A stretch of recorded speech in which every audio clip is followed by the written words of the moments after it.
Hair metal. You've heard of it. It's a subgenre of hard rock characterized by virtuoso musicians playing songs about partying, breaking up with your girlfriend, or partying while breaking up with your girlfriend. And of course, they did all this while fully decked out in leather, spandex, and more hairspray than your mom at her high school prom. But don't let the looks or the lyrics fool you. There is some really good music that came out of this weird, wild chapter in the book of rock history. 1987 was, in particular, a pretty landmark year for hair metal. Def Leppard's Hysteria came out that August, which is probably my favorite album of the whole decade. Guns N' Roses' legendary debut album, Appetite for Destruction, released just a month prior to that. And hair metal titans Motley Crue, Kiss, and Whitesnake all released pretty solid albums that year. But despite arguably peaking from a musical standpoint in '87, the popularity of hair metal continued to soar for the next few years. Until it very much didn't. In September of 1991, an upstart band from Seattle by the name of Nirvana released a catchy little number called Smells Like Teen Spirit, and poof, overnight, all the hair metal bands got magically wiped out of existence. At least that's the story that's told in every documentary chronicling hair metal's rise and fall.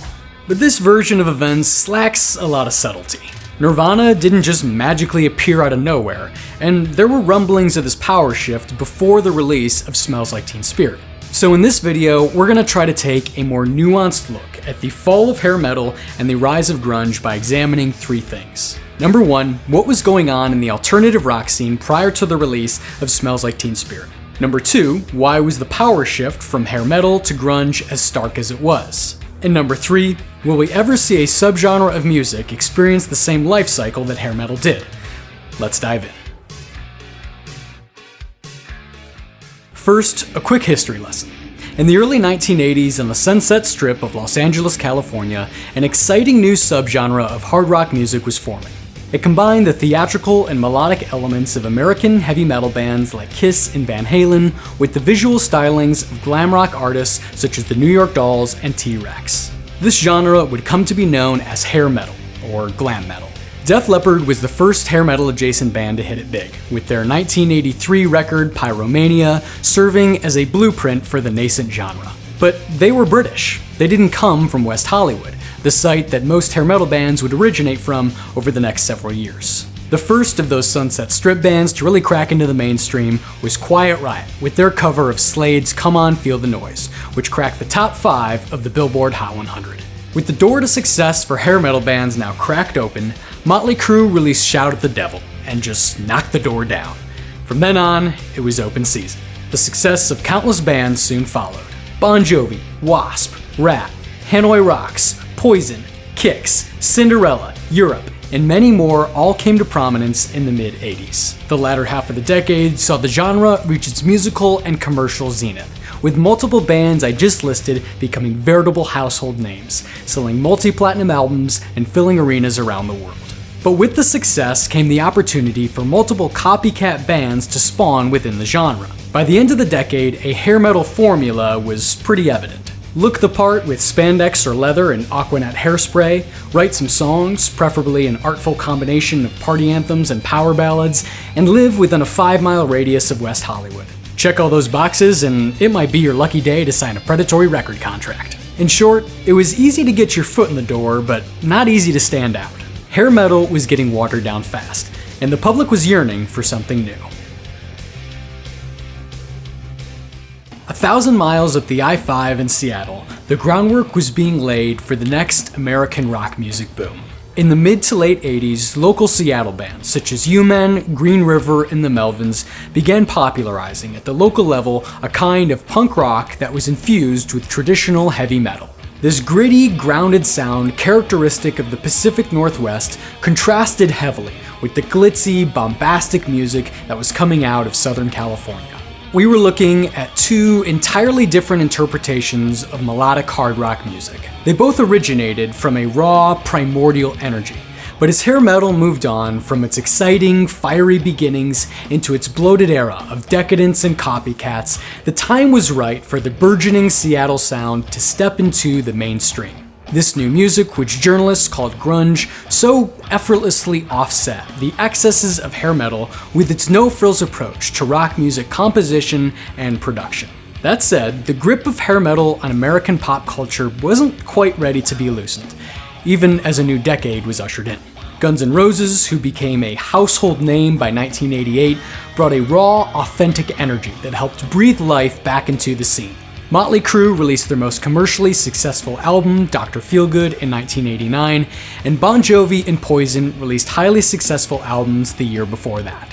Not to mention, bands like Skid Row and Warrant were climbing up the ranks and breaking out into the mainstream without seeming like complete copy and paste duplicates of the bands before them. So, where did it go so wrong? Well, Skid Row and Warrant were part of that second generation of hair metal bands.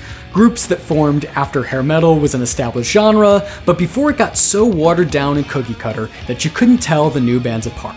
They're the last bands that made enough of an impact that you would know some of their songs today without having to be a hair metal superfan.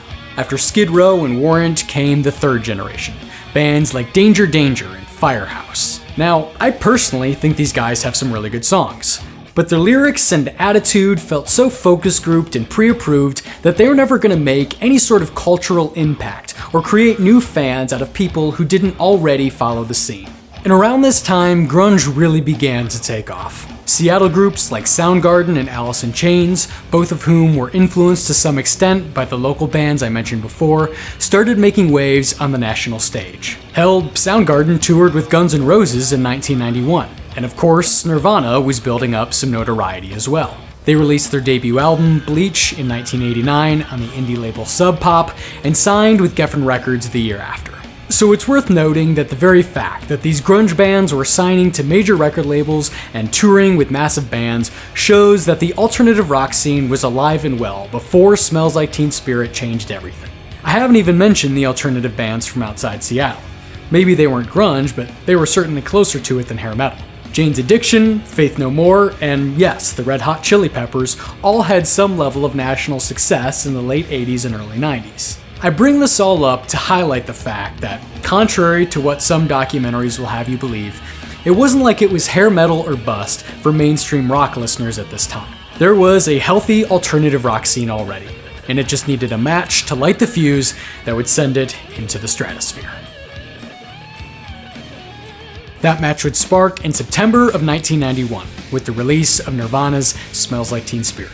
The song received ample airplay on college radio stations and MTV, crossing over into the mainstream and becoming a smash hit by year's end. The track's album, Nevermind, dutifully climbed the Billboard 200, eventually replacing Michael Jackson's Dangerous at the top of the chart in January of '92. By that point, it was official. Grunge was a cultural phenomenon. Any hair metal band without an already established following stood no chance in this changing of the guard. The cookie-cutter formula of power ballads and party anthems all of a sudden felt so passé in comparison to this exciting new movement, marked by raw emotion and a freer song structure. And from a visual perspective, flannel shirts and ripped jeans just felt more with the times than leather, spandex, and hairspray. But sea changes happen all the time. Fads come and go, but rarely do they fall off the map as quickly and decisively as hair metal did. Like I said, it makes sense that bands without an established following wouldn't survive in this new climate. But surely the flag bearers of the genre would have been able to survive had they just modified their approach somewhat while staying true to themselves. Well, the titans of the genre, such as Motley Crue and Poison, bands that could have carried the hair metal flag into the 90s, albeit at half-mast, imploded on their own right around the time that grunge took center stage. After years of interpersonal turmoil, CeCe DeVille was fired from Poison in late 1991, and Vince Neil left Motley Crue in early '92. Granted, both bands would go on to find replacements, but with the loss of such key band members, they were never going to have the same kind of impact, especially in this new environment. Of course, the rise of grunge was going to lead to the late 80s barrage of nameless, faceless hair metal bands becoming uncool. But it was not a foregone conclusion that the same fate would behold the bands before them who had carved out a sizable, dedicated fan base. Instead, those bands were their own worst enemy, creating their own demise. And sure, they would have had to adapt to the changing times, but if the lineups that everyone knew and loved had managed to stick it out, perhaps hair metal's downfall wouldn't have felt as stark as it did.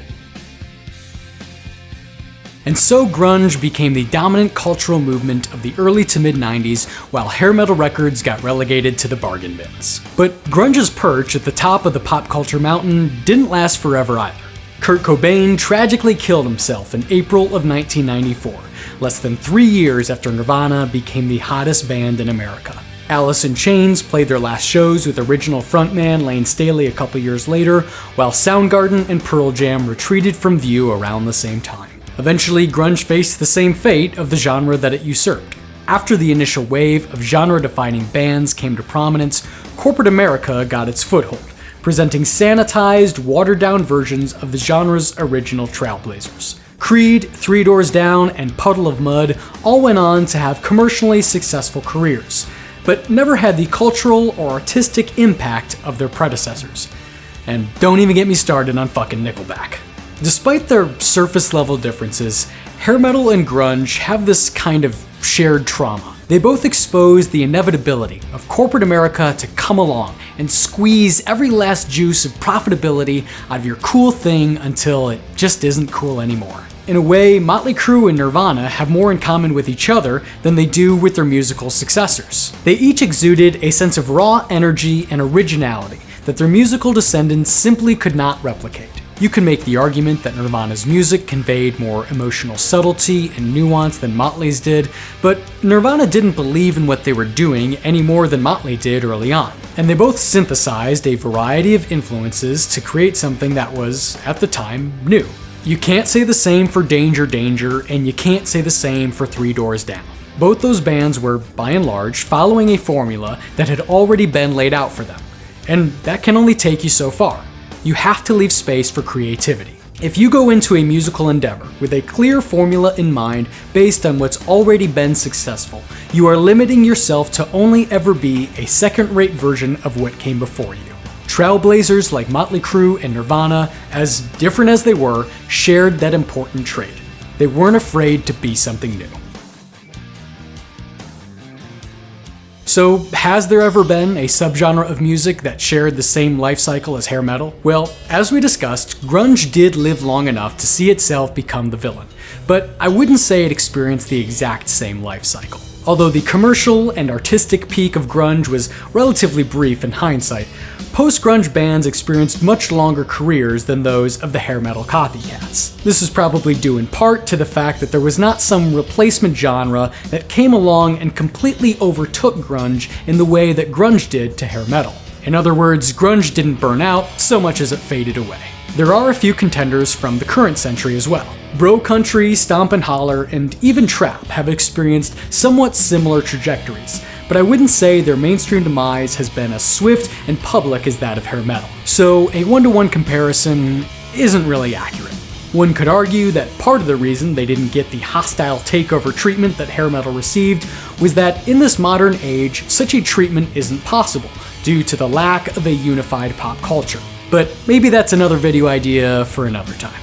All in all, the genre that experienced the most similar life cycle to hair metal was, ironically, the genre that succeeded it. The unique convergence of factors that made hair metal's death so public and so severe means there is no one-to-one comparison, and there probably never will be. Hair metal was a beautifully flawed product of its time. We'll probably never see anything like it again, and maybe that's for the best. But the recent resurgence of some of its flag bearers and the emergence of bands like Steel Panther and Reckless Love shows that no matter how the times have changed, the spirit of hair metal lives on. You've been watching In Gabe We Trust. Thanks for stopping by.